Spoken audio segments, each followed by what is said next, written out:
नमस्कार दोस्तों, मैं अंकुर उपाध्याय स्वागत करता हूं आप सभी का आपके अपने YouTube channel share market analysis में।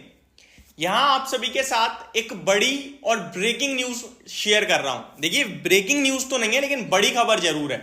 ब्रेकिंग न्यूज इसलिए नहीं है क्योंकि इसकी अनाउंसमेंट NSE, BSE, सेबी ने लगभग 6-7 ट्रेडिंग सेशन पहले ही कर दी थी और मैंने तब आपके साथ डिस्कस किया था किस तरीके से हमारा रेगुलेटरी सिस्टम मजबूत हो रहा है और आम व्यक्ति का पैसा उस तक जल्दी से जल्दी पहुंचाने की तैयारी में है। मैं आपको बता दूं, सेबी ने लॉन्च कर दिया है बेटा वर्जन, बीटा कह लीजिए, वो आपके ऊपर डिपेंड करता है, बीटा वर्जन T+0 सेटलमेंट का। अब बहुत सारे स्टॉक मार्केट के पार्टिसिपेंट्स को ये T+0 सेटलमेंट क्या है इसके बारे में पता ही नहीं होगा। तो मैं आपको पहले तो बेस क्लियर करना चाहता हूं सो दैट स्टॉक मार्केट में जब तक रहो उसकी एक से एक, छोटी से छोटी, बड़ी से बड़ी सारी चीजें आपको कम से कम पता तो हो। T+0 सेटलमेंट से पहले अभी हम लोग किस पे काम कर रहे हैं? T+1 settlement. इसमें T वर्ड जो होता है उसका मतलब होता है ट्रेडिंग, 1 मतलब दिन, 1 दिन 2 दिन जो भी है, और सेटलमेंट यानी कि सेटलमेंट हो जाएगा आपके फंड का। T+1 यानी कि आज ट्रेड किया, +1 यानी कल का ट्रेडिंग सेशन, देन सेटलमेंट। पहले पता है कितना था ये? मतलब मैं जब से हूं तब से T+3 सेटलमेंट मैंने देखा हुआ है। T+3 सेटलमेंट क्या है? आज मैंने शेयर खरीदा, 3 दिन बाद, 3 ट्रेडिंग सेशन बाद, मान लो मैंने फ्राइडे खरीदा तो सैटरडे संडे काउंट नहीं होगा, मंडे, ट्यूसडे और फ्राइडे, ये 3 दिन फिर मेरे डीमेट में शेयर्स क्रेडिट होंगे। अब आप कहोगे भाई मैं तो अभी खरीदता हूं, अभी आ जाता है।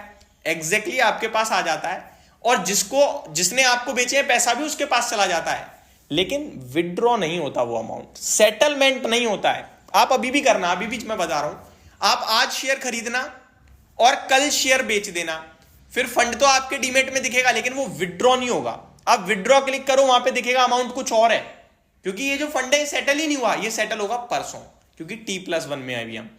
अब T+0 में क्या हो जाएगा? आज मैंने शेयर खरीदा, आज मैंने बेचा, मेरे पास पैसा पहुंचा, मैं उसे शाम को विड्रॉ मार दूं। ये कमाल है।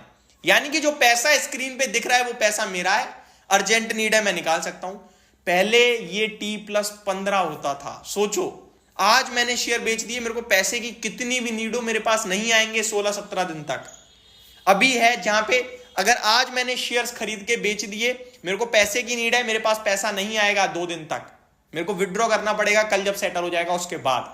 तो ये जो सेटलमेंट है ना, इसको सेबी T+0 पे ला रही है। आज खरीदो, आज बेचो, आज पैसा विड्रॉ मारो, किसी के पास आपका पैसा नहीं रहेगा। ये शुरुआत कर दी है इसकी, कल से शुरुआत हो जाएगी, लेकिन शुरुआत में जो बीटा वर्जन है उसमें 25 स्क्रिप्ट्स में ही ये T+0 लागू होगा और कुछ चुनिंदा ब्रोकर्स के साथ ही ये T+0 सेटलमेंट हो रहा है अभी स्टार्टिंग में। अब कौन सी वो 25 स्क्रिप्ट्स हैं, उनके नाम आ गए हैं, मैं आपको बताता हूं कौन से वो 25 शेयर्स हैं, ध्यान से सुन लीजिए। और इनमें ऐसा कुछ नहीं कि कुछ स्पेशल हो गया, नहीं, इनमें खरीद बेच करोगे तो शायद आपको पैसा सेम डे निकालने का मौका मिले, ये होगा। अब देखिए T+0 सेटलमेंट में कौन कौन से स्टॉक्स हैं। बड़े नामों में बात करें, Bajaj Auto, Cipla, Hindalco, JSW Steel, State Bank of India, ये बड़े 5 नाम डायरेक्ट। उसके बाद Indian Hotels, Tata Communication, Trent, ये टाटा ग्रुप से, then Ambuja Cement, Ashok Leyland, Bank of Baroda, BPCL, Birla Soft, Coforge, Divi's Lab, LIC Housing Finance, LTI Mindtree, MRF, Nestle, NMDC, ONGC, Petronet LNG, Samvardhana Motherson International, Union Bank of India and lastly Vedanta. ये 25 stocks हैं जिनमें आप कल से T+0 settlement का beta version चालू हो जाएगा। Within a year moving fully into T+1 settlement cycle, market regulator SEBI introducing same day settlement of trades. 1 साल के अंदर T+1 पे आए और 6 महीने में T+0 पे आ चुके हैं हम। तो ये अपने आप में काफी पॉजिटिव, काफी बड़ी बात दिख रही है। The regulator will review the progress at the end of 3 months and 6 months and decide on the future course of action. 3 से 6 महीने रेगुलेटर देखेगा, समझेगा और उसके बाद एक्शन पे आएगा कि भैया कैसे कर दें लागू, है केपेबल हम लोग। अब ध्यान से समझिए, आपके काम की बात बताता हूं, ये सारी नॉलेज थी, अब काम की। all the charges fees such as transaction charges, security transaction tax etc, that are applicable for securities under the T+1 settlement will apply for T+0 settlement too. यानी जितने चार्जेस वगैरह है ना, आप जब शेयर खरीदते हो इंट्राडे करोगे तो उसमें ट्रांजैक्शन चार्जेस बहुत कम होते हैं. जब आप डिलीवरी लेते हो तो ट्रांजैक्शन चार्जेस बहुत ज्यादा हो जाते हैं. तो जो ट्रांजैक्शन चार्जेस हैं वो स्टिल T+1 वाले ही रहेंगे, यानी उनमें कोई कमी नहीं आने वाली है, वो आपको उतने ही पे करने पड़ेंगे.